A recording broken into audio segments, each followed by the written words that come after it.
Be quiet. So I imagine that you can cut and crop and edit and delete. Yeah. you just want to introduce yourself real quick? Oh, sure. All right. Well, I'm. Look. Go ahead. Are you ready? Yeah, it's recording. You're You know, good. it'd be fun to include some of the mistakes. Yeah, we will, Yeah, definitely. we'll do it. They'll like it. You know, the Our drop-offs, teacher what are you gonna is call them? very fun. The bloopers. Mhm. A little blooper reel on it. Yeah. Yes. Oh, yeah. Yeah, we More will. on that. Those are the best parts. So you start because you're the All right. interviewer. Hi, my name is Nathan. So I'm a student from Roosevelt High School, and we're in an AP government class. And we found out about your campaign, and we were just interested to talk to you and learn from you.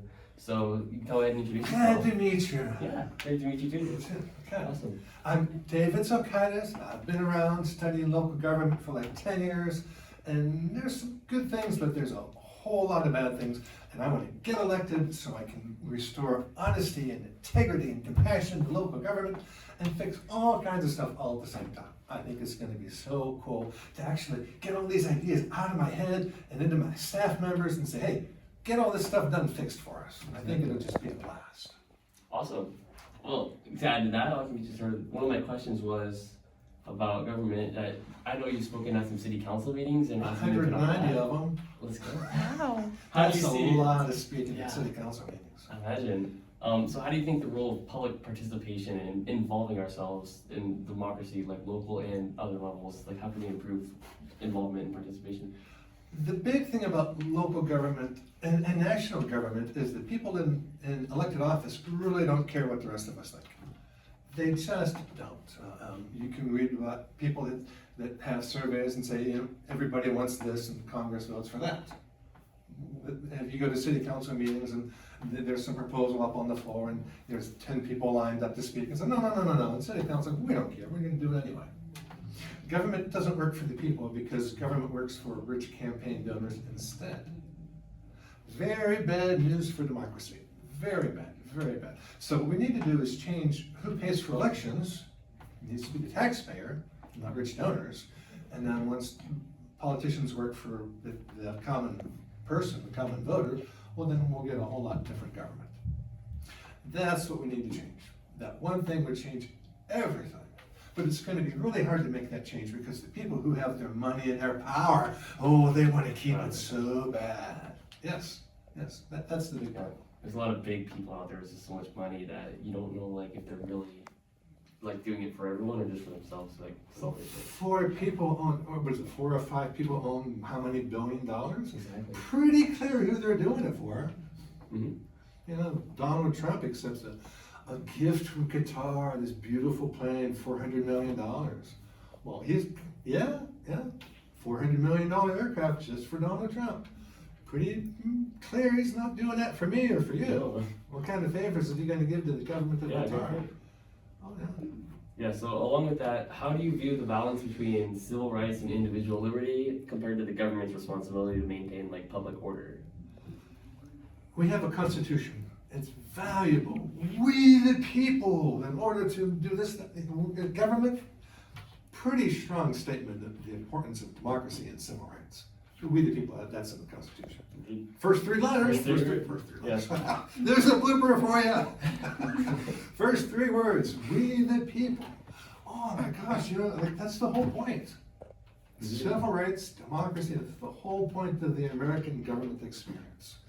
And government, you know, it's just not so much into that because if we have civil rights, then maybe we'll protest effectively, maybe we'll vote effectively, maybe we'll dampen the power of the super rich, maybe we'll realize that drug prohibition is a bad thing for the average person.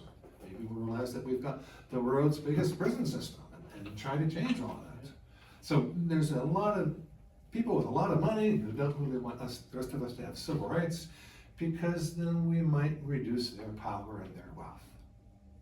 But, you know, you do need some government control. I've had to call police before because bad people who want to destroy my peace and go away. If you don't want to go, here, have a cop to take you away. Police have a valuable role in society. They just need to be more respectful of civil rights. Indeed. And to help them remember the need to respect civil rights, last week I wrote about that. I talked about that. Qualified immunity, if you've ever heard about that, it is a real nightmare for for decent people. That's last week's PowerPoint. I've talked to the city council about that, and I'm sure they'll ignore me. So it's like a precedent that's been set. Oh, forward, here's and the then other it's part all of that. thing. Okay. Where'd you do this PowerPoint? City council. Okay. They've got 3 meetings a month, Mhm. just down here on 10th Street, at Carnegie Town Hall. It used to be a library. I've been in there before. Yeah, it's a pretty place. And they have a special part of the meeting for public input, where people can go and talk to them about anything. Well, I do that a lot. Last week I talked about police accountability via qualified immunity, and tomorrow I get to talk about trees. Interesting. Making it easier for people to plant trees in their front yard. Yeah, I think we need more trees in this. Yeah. Oh, they're beautiful. Yes. So that was last week's. I assume so. And then here's this week's. I get to talk about them for 3 minutes at a time. So anyone can go to those? Oh, yeah. Interesting. And if you have something that you want to say, you personally, or him personally, or all 3 of you together, yeah, up you go. Awesome. It's open to Jinx. anybody. Sorry. Great. That kind of leads me to my next question is that with the public input and having this democracy that we should be involved in, what does good accountability in government to those people look like? Well, we don't really have it, good accountability to the public. But what would it look like? Well, gee, if there were problems with bribery, you could report that to somebody and they'd go and check it out. Yeah. That would be really nice. A couple of years ago, I think maybe 3 or so, the city's ethics committee said that there is a common practice of accepting gifts of third-party paid travel. You know what that means? Okay, that means that if the mayor wants to go to a trip, wants to go somewhere for conference, some outside organization just go pay for him to get there. Well, I mean, it should be him paying for it out of his pocket, or the city of Sioux Falls paying for it, but not some commercial interest. Because, if somebody's paying for your trip, maybe you owe them some favors. Oh, it's kind of a subtle, sneaky form of bribery, but it's there. The ethics committee said, hey, common problem. I couldn't get anybody to investigate. Nope, I'm talking to everybody. Police, chief of police, county sheriff, city attorney, state's attorney, and peer. Hey, can you guys investigate? Nope. Nope. I even talked about it on the local TV a time or two. Up for the last mayoral election, right on live TV, I said, hey, city's got problems with bribery. And here's my website, you should check it out. And then, time for a commercial. That's local accountability for you. Yeah. It's not there. And that goes to that dynamic that we talked about before, about people having money and power, not really caring about anything else, and looking to keep everything else really quiet so we don't notice all the malarkey going on in the background. We don't notice a $100 million tax subsidy, for example. Oh yeah, they go under the guise of economic development. Well, yeah, how about developing my economy? I could use some good piece of that $100 million.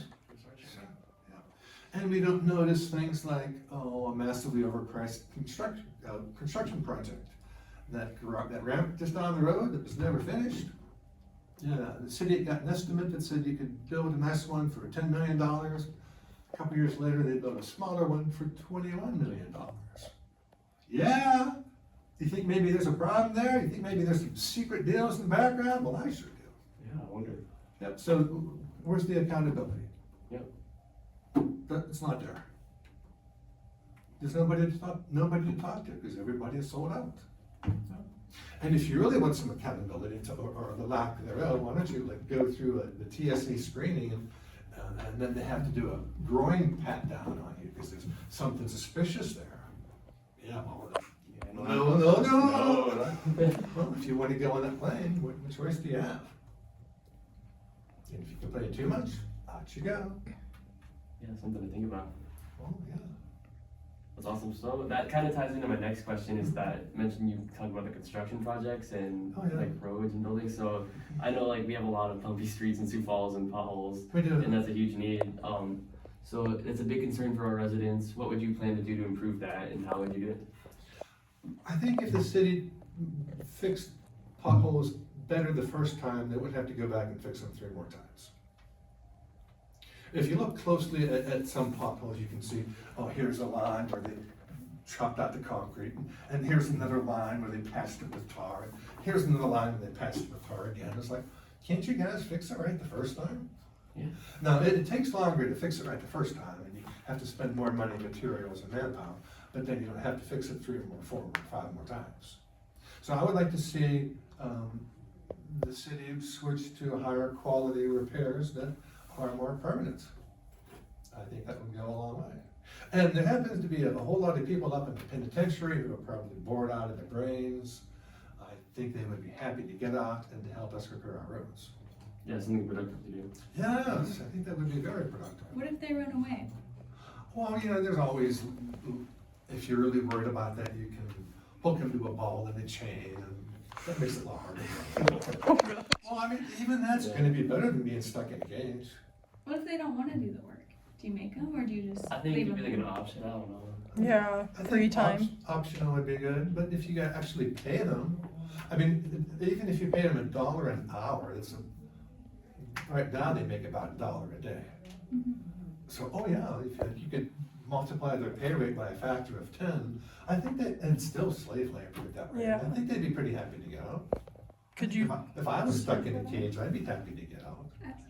yeah, could you sue for that though? For like, if paying you only $1? Or It's no? Special rules for prisoners. Oh, okay. Yeah, I think it would be. But then wouldn't that be taking away jobs from construction workers? There is that problem. Everything that you do, it helps somebody and it's kind of bad for somebody else. Mhm. Well, okay, so we might take away a few jobs from regular construction, road construction workers, but there's such a housing shortage, I think they could find something else to do. Put those displaced road workers to make some affordable housing for the rest of us. Oh yeah, there's no shortage of housing, well, no, there's no shortage of need for housing workers, but there's a great housing shortage. Mhm. Oh yeah. Yeah, I mean, some that's just life too, like, things are always gonna have like up or down, but good idea. Yes, I think we could do better on roads by fixing them better on the first time. Yeah, thank you. Alright, and this one is, what are your current views on the level of transparency in some of the city departments like utilities and police? And what do you think could be changed to make it more service to the public? Transparency. Well, people like to campaign about transparency and then they don't like to do anything about it. And that's because, well, if you've got some kind of secret deal, you don't really want people to know about it. So I've talked about transparency before, and it's my contention that every document, pretty much, that the government produces should be public. Government works for the people, it's your money, it's your documents here, have at it. So my plan is to publish pretty much everything we possibly can. Now, there's a lot of secrecy around police body camera videos. Well, who does that benefit? Doesn't benefit the suspect. So I think that once you've been taken into custody, if there's a police body cam video you want, you should be able to get it. Yeah, just to like know what the video was, or like face it in case you're getting like accused like wrongly or something. Oh, yeah. Police should work for truth and honesty and justice, and they should be happy to release police videos. Oh yeah. Contract negotiations, if you get 3 bids in for a project, publish them. You don't have to hide that information. Publish all 3 of them. Let the citizens know what the heck is going on. If you have a staff meeting, open it up to the public. Sure, come on in, everybody. I'm good. Oh, I'm planning to do that. It's going to be great. So, if I have all the directors come into a weekly staff meeting, it's going to be open to the public, it's going to be televised, we'll have an agenda. And after the meeting, we all get to hang out, talk to you, the citizens, for 30 minutes just to say hi, just to be friendly. Yeah, I can look forward to that, if that makes it possible. We want transparency, we want openness, we want meetings. As it is now, me in particular, if I want to talk to the mayor, He's never gonna open his doors to talk to me. I tried a few times. Not interested. Well, he's not interested, but I am. Sure. And it's hard to have time to meet with the city council members because everybody's busy. Well, let's change that. It's a public meeting. After the meeting, we're all just gonna hang out for a while and shoot the breeze. You wanna say hi? Now's your time. Now's your time. And I'm gonna have weekly staff reports from my staff that will be published. Cool idea, you know, we work for the people. Again, I'm gonna write a weekly report. Yeah. Not too long, not too many words, just 1 page worth of bullet points. I will report to the people as to what I'm doing that week. And so will all the staff people. Oh yeah, everything should be public. Yeah. Everything. Unless there is a clear and definite need for secrecy, I don't really see what that would be. Probably something extreme that like doesn't come out very common. Ongoing investigations, sometimes you need some secrecy. If you're gonna try to track down this bad guy over there, you really don't want him to know you're gonna try and track him down. Yeah, that's the part of it. But that, other than that, it should all be open. Basic things should be absolutely. Well, Public. I've did a couple of PowerPoints on this one too. Nice. Well, 109, yeah, cover a lot of territory. Yeah. Oh, yeah. Openness, transparency, the more the better. What's been your favorite presentation for like the city council meetings, or a favorite topic that you wanted to share about? Favorite topic? Well, there are some topics that I come back to time and time again because they're important. I've talked about trees a few times. Maybe that means that trees are important. The environment and caring about the earth, that's pretty important.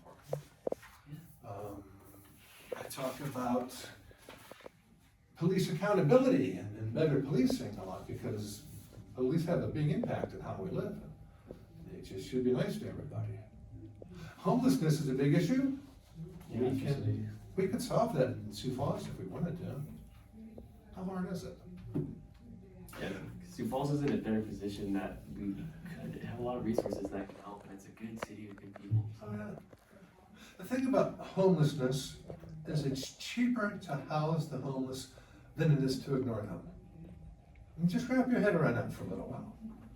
If you see homeless people wandering around begging for money, it's cheaper to give them a place to stay than it is to ignore them.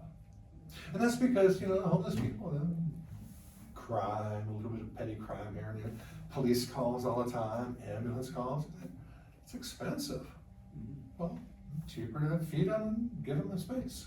And then once you do that, well, then you can arrange for counseling and addiction services and job services. And 3 years later, there can be pretty decent people.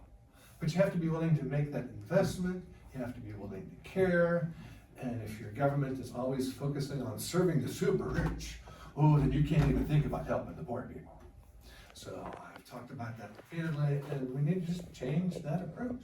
We need to care. How hard is that? Did you ever read the Bible, folks? What did Jesus talk about? Be nice to everybody. How hard is that? And you see all these people in politics, faith, family, freedom.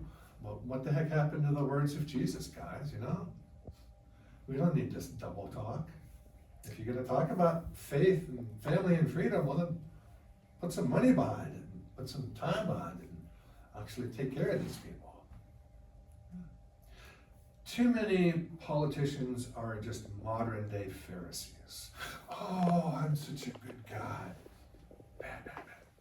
Come on. Mm-hmm. Yeah. So those topics come up time and time again because they're so important. Transparency comes up because again, and caring for open government and better plans for everything. Oh yeah. But in general, the underlying theme is that if we want to care about people, if we want honest, caring, practical government, we can change everything. Even in design in our cities, they're built around cars. What about people and bikes? Yeah. City planners don't even think about that because they're too busy with this suburban mindset that's so good for builders and developers. That's what it's all about. All comes back to money. That's why we have car-centric cities, because it's good for the auto industry, because other industries. So we can change that mindset a little bit, so that people like you and me could actually buy a house someday and make cities more compact and make it more walkable, so you don't need a car for everything you do. Change everything. And then my last question was, what advice that you would give to high school students or like young people in general who want to influence like public policy or government and have like a part of Get that? your butt out the door and vote. Yeah. That's it. That's everything. Like 7% of the people voted in the last mayoral election. 7% of the registered voters. Doesn't take too many high schoolers and 20-year-olds to change that. Oh. I only need 51% of the vote and I can do all of this. So like, get involved with this cool video and other things, and post on social media, and get out and vote, by golly. Vote. That's where all your power lies, the vote. Protests don't matter for did they do. They really don't. There were all those protests after the death of George Floyd, and all these calls for police reform. They all died in Congress. Well, because it's hard to keep that mass protest up for 2 years, or 3 years, or 4 years, or 5 or 10 years. Hard to get that through to these idiots in Congress that we care about Black Lives Matter. Well, okay, but the vote. If you had voted for the right people like me, well then that would change. Change in a flash. How do you increase political efficacy? Political efficacy, That's a political. vocab word from our The class. belief Yeah. that your vote matters. Like, Because I I mean, care about some politics people instead of people might that don't care. feel like they're only like 1 in 100,000 without a vote, and Okay, the problem that we have is cynicism is self-reinforcing. Because like you get cynical, you get distracted, you don't vote, and then politicians run amok and do whatever they want to because nobody's voting. And then because nobody's voting, it's harder to get involved, and yeah, It's a cycle, yeah. a vicious, very destructive cycle. That's really nasty.